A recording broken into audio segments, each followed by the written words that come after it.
নমস্কাৰ। আজি লৈ আহিছোঁ চুকা শাকেৰে মাছৰ জোল। শাকখিনি ভালদৰে ধুই পখালি কাটি লৈছোঁ।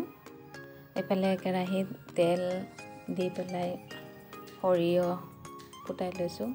এইখিনি ভিডিঅ' কৰা নহ'ল।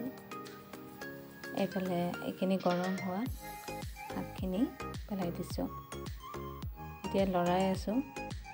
চুকা শাকেৰে মাছৰ জোলটো খুব ভালেই লাগে, অলপ টেঙা টেঙা লাগেতো, তো ভালেই লাগে। মোৰ ল'ৰাই খুব ভাল পায় মাছৰ টেঙা হ'লে, সেয়ে আজি এইটো বনালোঁ। ইয়াতে এতিয়া নিমখ আৰু হালধি দিছোঁ। শাকটো সোনকালেই সিজি যায়, বেছি সময় নালাগে। তাৰপিছত ইয়াতে লৰাই দিম আৰু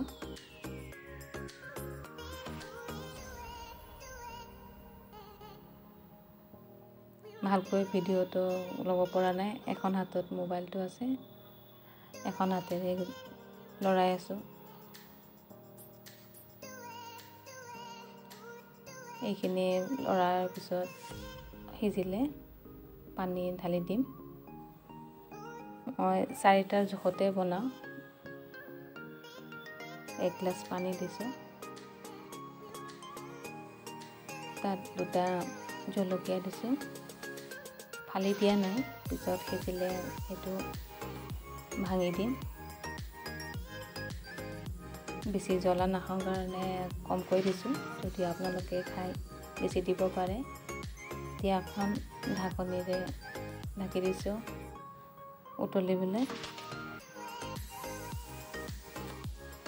উতলাত তাতে মাছ পেলাই দিছোঁ।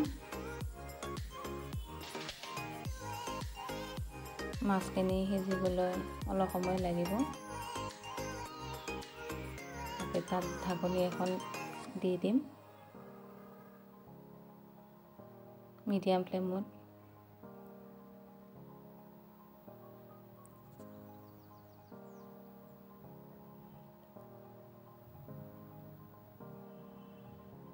এইখিনি উতলা সময়খিনি মই ভাজি কি বনাইছোঁ তাকে দেখুৱাম।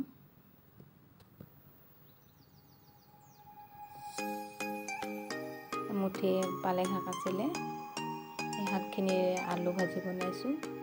ইয়াতে বিন, গাজৰ আৰু ফুলকবিৰে এখন ভাজি বনাইছোঁ, আৰু চালাডত গাজৰ লৈছোঁ। এইখিনি এইফালে মাছ আমাৰ দিয়াৰ পিছত সিজিছে, হৈছে প্ৰায়, অলপ পিছত নমাই দিম। আপোনালোকে কেনেকৈ খাই ক'বচোন, আৰু ভাল লাগিলে ভিডিঅ'টো লাইক, শ্বেয়াৰ, কমেণ্ট কৰিব, ছাবস্ক্ৰাইব কৰিবলৈ নাপাহৰিব। তেতিয়ালৈ বাই বাই।